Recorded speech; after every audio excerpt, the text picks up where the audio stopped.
اب آپ کو بتایا ہے کہ سب سے پہلے ہم یہ دیکھیں گے کہ کس کے ہونے نہ ہونے سے اس پر فرق پڑتا ہے. تو بیٹے کے ہونے نہ ہونے اور بیٹیوں کی تعداد سے ان کے احوال بدلتے ہیں. اگر بیٹا بھی ساتھ ہوگا تو پھر یہ عصبہ بنے گی.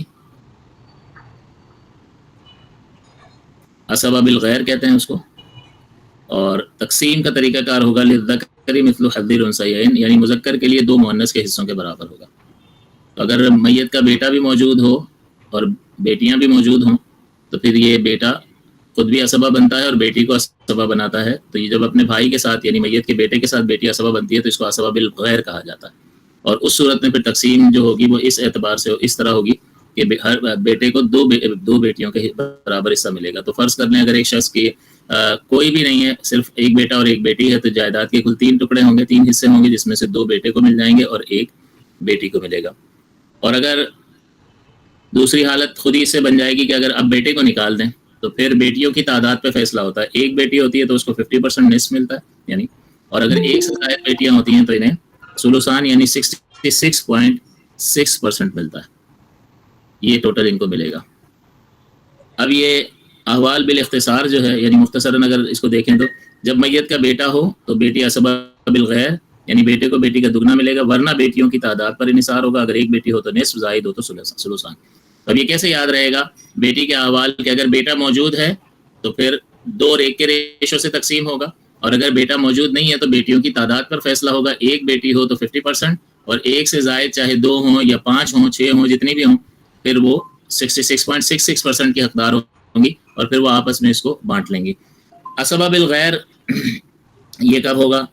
یعنی علیحدہ علیحدہ دوبارہ لکھ دیا کہ جب بیٹی کے ساتھ میت کا بیٹا بھی موجود ہو تو بیٹا عصبہ بھی نفسی ہی بنتا ہے. یہ جب ہم عصبہ کا سبق قریب پڑھ لیں گے نیکسٹ، یہ جیسے ہی احوال ختم ہو جائیں گے تمام رشتہ داروں کے تو پھر عصبہ کا فوراً سبق آ جائے گا.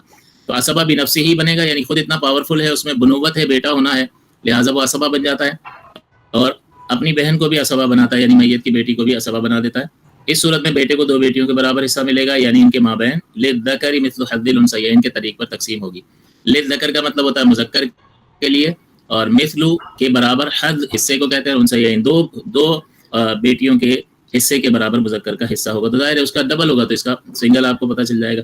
نصف کب دیں گے؟ جب میت کی ایک بیٹی ہو بشرطیہ کہ بیٹا نہ ہو. مذکر اولاد کوئی بھی نہیں ہے یعنی بیٹا کوئی بھی نہیں ہے تو پھر بیٹیوں کی تعداد پر فیصلہ ہوگا. 1 ہو تو نصف اور 1 سے زائد بیٹیاں ہوں تو ثلثان. لہٰذا 2 یا 2 سے زائد بیٹیاں ہوں گی تو بیٹی کو ثلثان یعنی 66.66% ملے گا. اب ہمیں یہاں مثال میں ہم بیٹی کا حوال پڑھ رہے ہیں تو ہمیں بیٹی کو فوکس کرنا ہے کہ بیٹی کو یہاں اس مثال میں کیا دیا ہے. تو ایک شخص کا انتقال ہوا، ایک بیٹا ہے اور اس کی ایک بیٹی ہے. تو جب بیٹی کے ساتھ میت کا بیٹا بھی موجود ہو تو یہ دونوں عصبہ بنتے ہیں. اور دیکھیں یہاں کوئی اور رشتہ دار نہیں ہے. اگر کوئی اور رشتہ دار ذوی الفروض میں سے ہوتا تو اس کو اس کا حصہ دینے کے بعد باقی کے جو ہے وہ اسی ریشو سے دونوں میں تقسیم ہو جاتا. لیکن چونکہ یہاں پر کوئی اور رشتہ دار نہیں ہے، آسان مثال لی ہے، لہٰذا یہ جائیداد کے 3 حصے ہوں گے اور کیونکہ بیٹے کو 2 دینے اور ایک بیٹی کو دینا ہے 3 حصے ہوں گے، لہٰذا 66.66% بیٹے کو مل جائے گا اور 33.33% اس کو مل جائے گا. یعنی 3 حصے آپ جب کر رہے ہیں تو 3 میں سے 2 حصے بیٹے کو دے رہے ہیں دگنا اور 1 حصہ بیٹی کو دے رہے ہیں. یہ 3 کس طرح سے آئے گا یہ بھی آگے جا کر پتہ چل جائے گا. یعنی آپ یوں دیکھیں کہ بیٹا جو ہے وہ 2 بیٹیوں کے برابر ہے. تو یہاں افراد کو دیکھیں گے کہ ایک بیٹا 2 بیٹیوں کے برابر ہے تو 2 یہ ہو گئے، اور ایک بیٹی ہے تو اس کو 2 اور 1 کو جمع کیا تو یہ 3 عدد آپ کے پاس آ گئے. تو کل جائیداد کے 3 ٹکڑے ہوں گے. اور یہاں نیچے لکھا ہے کہ تقسیم للذکر مثل حظ الانثیین کے طریقے پر ہوگی. پھر دیکھیں اگلی مثال میں آپ بیٹی کو فوکس کریں، بیٹی کو دائرہ بنا دیا.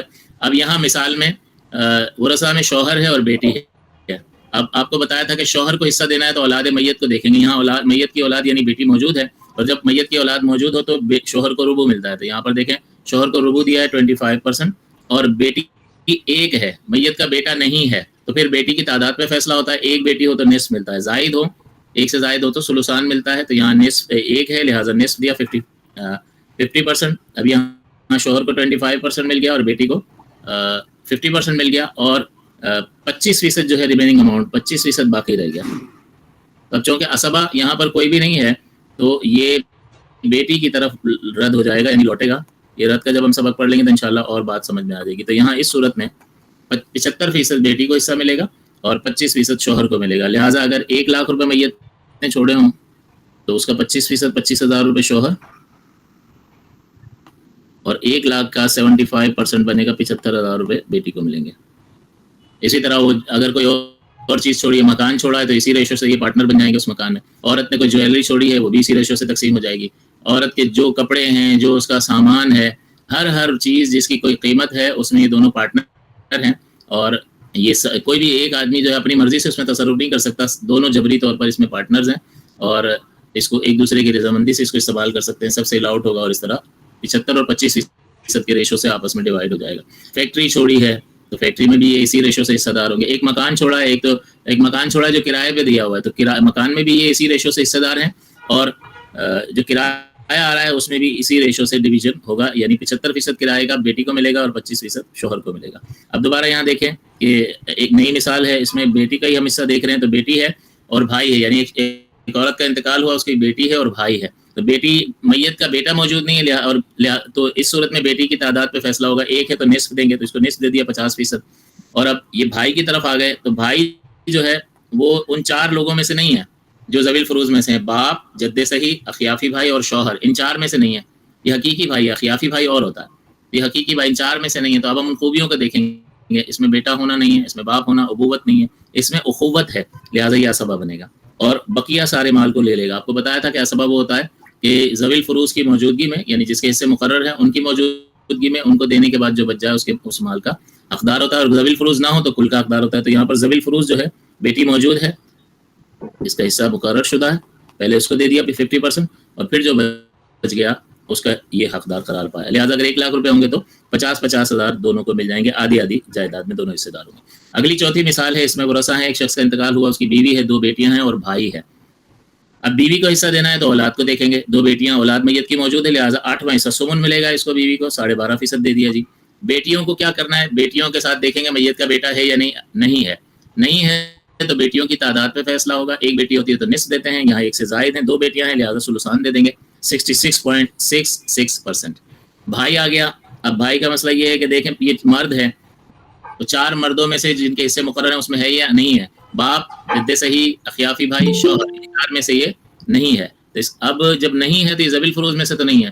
اب یہ دیکھیں گے کہ یہ اس میں اسبہ والی کو خوبی پائی جا رہی ہے یا نہیں. تو اسبہ والی بالکل خوبی پائی جا رہی ہے. اخوت ہے اس میں، یعنی بنوت بیٹا ہونا ہے نہیں، ورنہ وہ اسبہ بنتا، وہ قریب تھا. پھر ابوت، باپ دادا ہوتے تو وہ اسبہ بنتے، وہ بھی نہیں ہے تو اب بھائی بنے گا.